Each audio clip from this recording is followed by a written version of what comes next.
Assalamualaikum warahmatullahi wabarakatuh. Saya Alifia Kuratinisa, absen 6, kelas Studi Lintas Budaya D, izin menyampaikan sedikit pengetahuan saya mengenai budaya. Yang pertama adalah nilai budaya sebagai intisari, yaitu nilai budaya atau cultural value atau social belief merupakan serangkaian konsep yang hidup dalam pikiran masyarakat, bernilai, bermakna, dan menguntungkan yang pada akhirnya menjadi pedoman hidup. Berbicara tentang kebudayaan, budaya itu harus yang pertama adalah relativitas kebudayaan. Jadi kebudayaan itu tidak sama. Kepercayaan dan aktivitas setiap orang harus dipahami menurut budaya orang itu sendiri. Yang kedua adalah etnosentrisme kebudayaan, yaitu menilai kebudayaan lain atas dasar nilai sosial dan standar budaya sendiri. Menganggap kelompok dan budayanya paling baik. Contohnya, orang Jawa menganggap dia lebih baik daripada orang Madura, begitu juga sebaliknya. Yang ketiga adalah sensitivitas kebudayaan atau kepekaan budaya, merujuk pada penghargaan secara sadar atas budaya yang berbeda. Yang keempat adalah tafsir kebudayaan, yaitu menafsirkan atau mengartikan sistem-sistem simbol makna kultural secara mendalam. Contohnya adalah elemen-elemen tumpeng yang memiliki tafsir yang berbeda-beda. Ada ayam ingkung yang artinya ingkang linangkung, artinya itu yang terhormat. Harapannya apa yang diselamatin atau yang didoakan menjadi orang yang terhormat. Terus ada tomat, yaitu artinya sinamatan, itu artinya silaturahmi atau menjaga silaturahmi dengan orang lain harapannya. Ada juga di dalam tumpeng itu ada unsur kecambah, artinya sumrambah, yang artinya bisa ramah ke semua orang, dapat berbaur dengan baik harapannya. Lalu ada urap-urap juga yang artinya itu peristiwa dalam hidup itu banyak yang terjadi. Ada juga cabai merah yang diletakkan di pucuk tumpeng, berani menghadapi apapun rintangannya menuju Tuhan artinya. Jadi itu contoh dari tafsir kebudayaan itu adalah tumpeng yang punya unsurnya itu punya maknanya sendiri-sendiri. Selanjutnya adalah budaya sebagai penggeraknya. Budaya merupakan cara berpikir atau cara berperilaku dan hasil karya manusia yang telah merupakan ciri khas suatu bangsa atau masyarakat tertentu.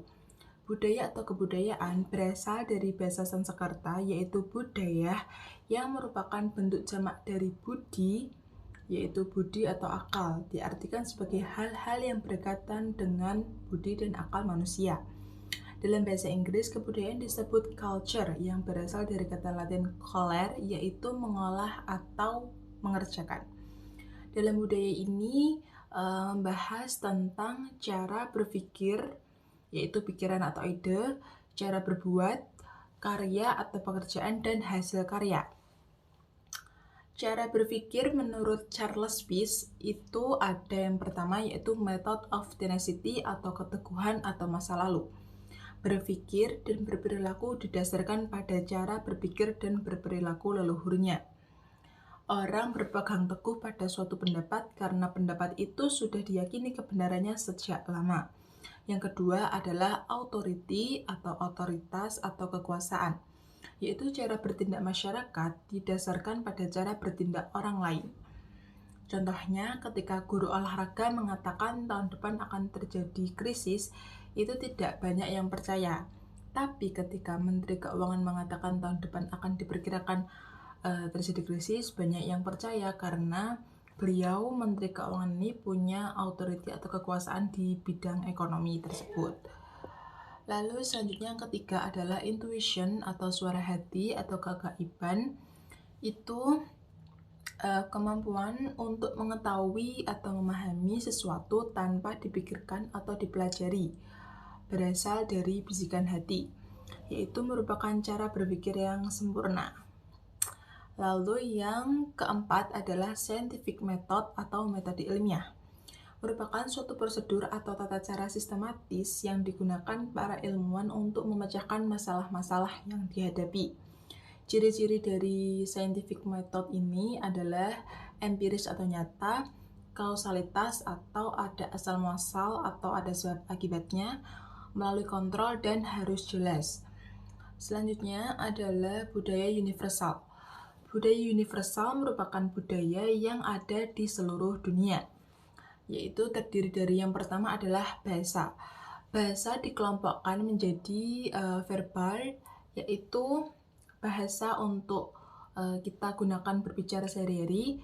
Lalu ada non-verbal, yaitu berupa gerak-gerik tubuh, kinesik atau body language, gerakan dan posisi mata atau kulesik, dan tampilan atau appearance seperti pakaian yang digunakan dan sebagainya.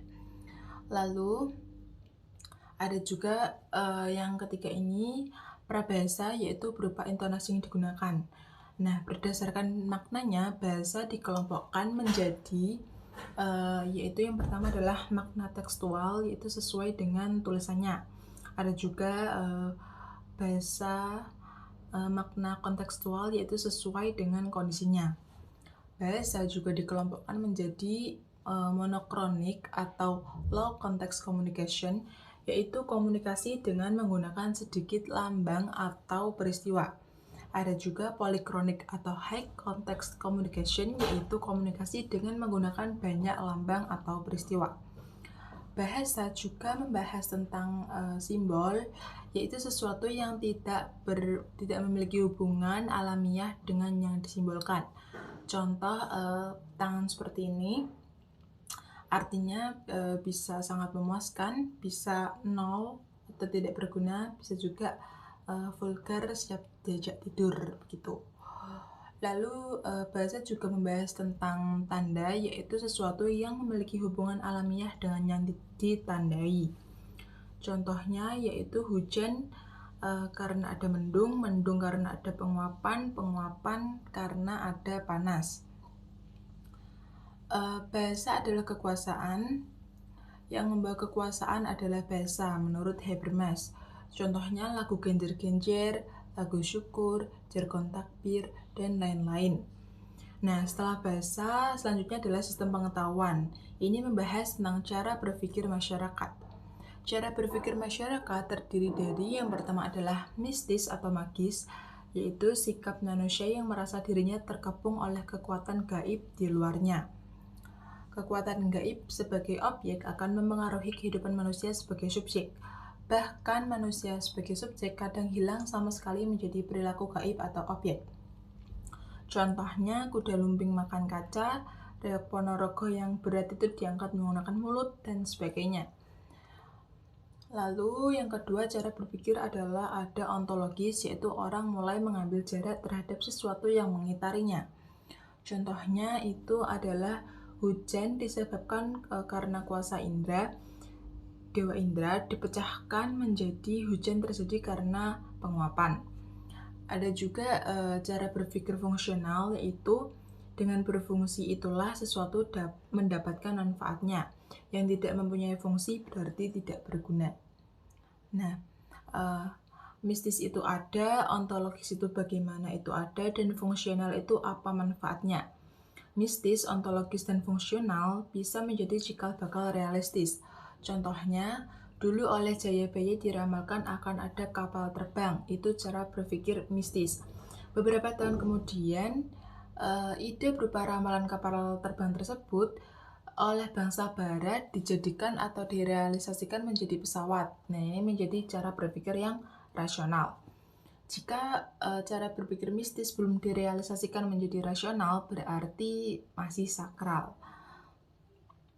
Selanjutnya yang ketiga adalah sistem organisasi. Menurut Max Weber, merupakan alat untuk mencapai tujuan atau sebagai alat kontrol atau sebagai alat menegakkan aturan atau sebagai intervensi syah. Otoritas organisasi dilihat dari otoritasnya itu yang pertama adalah tradisional, yaitu kepercayaan terhadap kekudusan tradisi-tradisi zaman dulu atau zaman raja-raja.